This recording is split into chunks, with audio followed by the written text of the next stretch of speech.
नमस्कार दोस्तों, स्वागत है आपका हमारे चैनल कर्म धर्म की बातों में। कहते हैं कि श्री कृष्ण ने धर्म व सत्य का साथ दिया। उन्होंने कौरवों का साथ नहीं दिया क्योंकि माना जाता था कि कौरव पापी और अधर्मी थे। कौरव जिद्दी, छली और कामी थे, लेकिन क्या पांडव ये सब नहीं थे? कौरव पक्ष के कर्म। भीष्म ने गांधारी की इच्छा के विरुद्ध धृतराष्ट्र से उसका विवाह करवाया था। दूसरी ओर काशी नरेश की 3 पुत्रियों का अपहरण कर उनका बलपूर्वक विचित्रवीर्य से विवाह करवाया था, जिसमें से एक अंबा ने आत्महत्या कर ली थी। भरी सभा में जब द्रौपदी को निर्वस्त्र किया जा रहा था तब भीष्म चुप थे। इसी तरह दुर्योधन ने अनगिनत पाप किए हैं। कहते हैं कि दुर्योधन ने भी भानुमति से बलपूर्वक विवाह किया था। दूसरा, उसने छल से भीम को कालकूट विष पिला दिया था। पांडवों को बिना किसी अपराध के उसने ही तो जलाकर मारने की योजना को मंजूरी दी थी। दुर्योधन और उसके सभी भाई निरंकुश थे।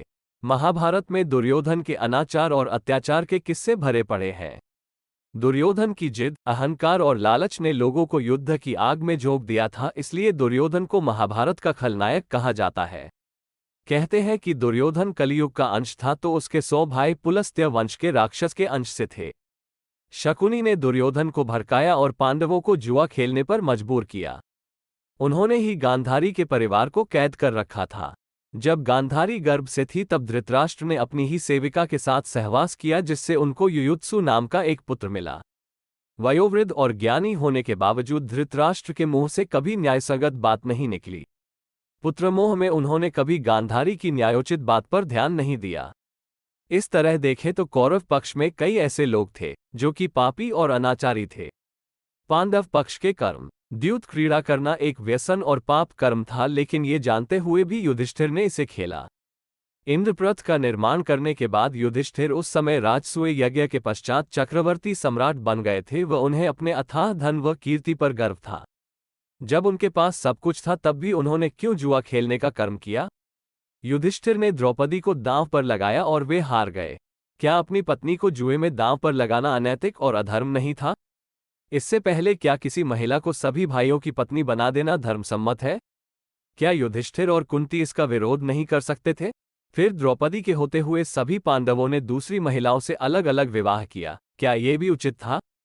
श्रीकृष्ण ने क्यों दिया पांडवों का साथ? दरअसल द्यूत क्रीड़ा एक बुराई है, ये जानते हुए भी युधिष्ठिर ने इससे खेलने को स्वीकार किया। शकुनी और दुर्योधन ने उन्हें सार्वजनिक रूप से इसका निमंत्रण भेजा था और उस दौर में ये क्रीड़ा क्षत्रियों में ज्यादा प्रचलित थी। दुर्योधन का द्यूत का निमंत्रण भेजने के पीछे मात्र एक मकसद था, बिना युद्ध किए पांडवों से उनका राज्य व संपत्ति हड़प लेना। द्यूत का निमंत्रण रिश्तेदारों के साथ सौहार्दपूर्ण वातावरण में मैत्री की भावना से खेले जाने वाले खेल के रूप में आया था। यह निमंत्रण धृतराष्ट्र की ओर से विदुर लेकर आए थे, यानी हर तरह से दुर्योधन ने यह सुनिश्चित कर लिया था कि बिना उपहास का पात्र बने युधिष्ठिर इसे अस्वीकार न कर सके। सहदेव के रोकने पर वह स्वयं अपने दुराग्रह के उपरांत भी युधिष्ठिर ने इसे स्वीकार कर लिया। द्यूत से पहले पांडवों का भव्य स्वागत हुआ, सौहार्द व मित्रता की नदियां बहीं और युधिष्ठिर को यह आभास ही नहीं होने दिया गया कि वे एक मछली हैं जो फंस गई है। धीरे धीरे युधिष्ठिर और पांडव पक्ष को दुर्योधन और शकुनी ने अपने जाल में फांस लिया। अब ऐसे में असहाय युधिष्ठिर अपनी मति खोकर किसी भी तरह पुनः अपना सब कुछ जीतकर वापस लेना चाहते थे। ऐसे में ही उन्होंने नीति का ध्यान रखे बगैर अपनी पत्नी को भी दांव पर लगा दिया।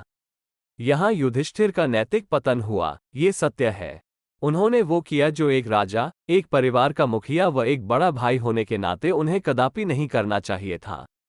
क्रोध, अपमान, ग्लानि व लालच ने उनके विवेक को हर लिया था।